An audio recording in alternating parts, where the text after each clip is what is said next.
Nação Celeste, o Cruzeiro empatou o jogo hoje por 1-1. E um grande detalhe, o Cruzeiro perdeu um pênalti quando estava perdendo o jogo para o Atlético Paranaense. E o resultado, apesar de todos os pesares, quem não faz, leva. E o Cruzeiro teve que correr atrás do resultado. O Cruzeiro começou o jogo com o Rafael, o William foi amarelado, o Neres amarelado, o Luciano Castan, o Marlon, que pra mim, o futebol dele sumiu e tem que se explicar, porque tá muito abaixo do que ele estava conseguindo jogar e era um dos melhores laterais esquerdos do Campeonato Brasileiro e agora não é mais.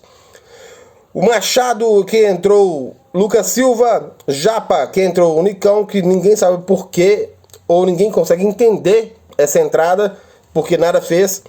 Ian Lucas amarelado, que entrou o Fernando Henrique, que fez várias bobagens durante a partida, durante o tempo que ele teve, não sabe aproveitar as oportunidades que tem, e depois fica aí com o empresário tentando ameaçar ou tentando fazer com que tenha oportunidades. Toda vez que tem, não consegue jogar.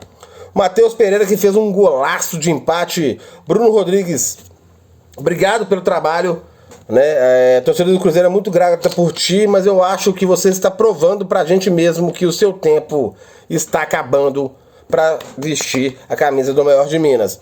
Rafael Elias, que entrou no seu lugar, também, já teve inúmeras oportunidades e, cara, furou bola, não consegue dominar a bola. A gente não consegue entender por que o Fernando não pode jogar.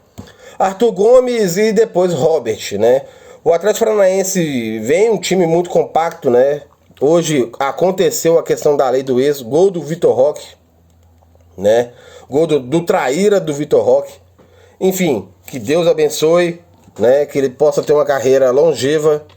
Obviamente a gente fala como torcedor, mas jamais fica a questão de desejar mal para esse grande e destaque jogador, porque é um baita e é um grande futuro, até mesmo para a seleção brasileira. Enfim, Cruzeiro teve grandes oportunidades aí no primeiro tempo, Cruzeiro poderia ter pelo menos ali ter fechado o primeiro tempo com no mínimo por 2-0. Cruzeiro chegou a ter 10 finalizações contra uma do Atlético Paranaense no primeiro tempo. Só que o Cruzeiro tem uma grande dificuldade, à toa que o torcedor começou a apelidar este elenco de inimigos do gol.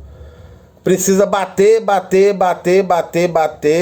até que talvez seja ou um gol contra ou uma grande coincidência, as coisas parecem acontecer. Enfim, mas aí vem a lei do futebol, um dos princípios do futebol. Quem não faz, toma. E o Cruzeiro tomou um gol numa jogada, que poderia sim ter conseguido combater, mas enfim, foi merecido tomar o gol. E através deste gol conseguiu acordar, conseguiu um pênalti muito bem marcado.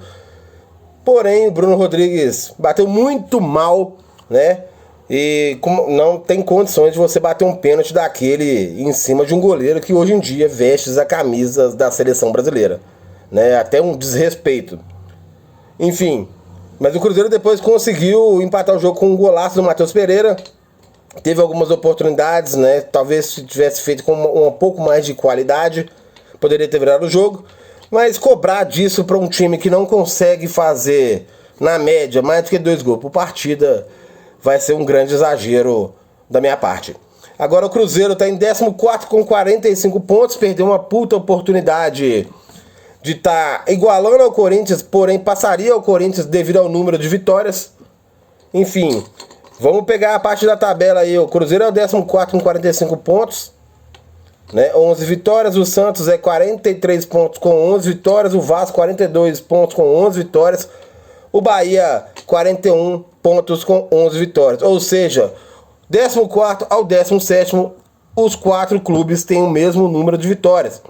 Lembrando que o Cruzeiro ainda joga com o Botafogo e joga com o Palmeiras. Ou seja, o Cruzeiro precisa basicamente aí de no máximo 2 a 3 pontos nesses 2 próximos jogos. Claro que tudo também vai depender dos adversários que fizeram de tudo para que o Cruzeiro pudesse distanciar.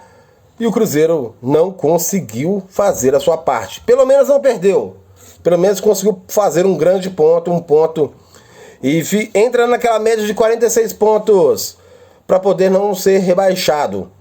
Só que são dois jogos perigosíssimos, tanto quanto o Botafogo, que é fora de casa, e quanto o Palmeiras, que muito provavelmente vai ser a decisão do título.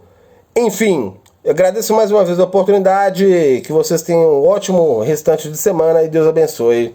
Um beijo no coração, saudação celeste, e nós vamos pra cima porque o Cruzeiro não vai cair.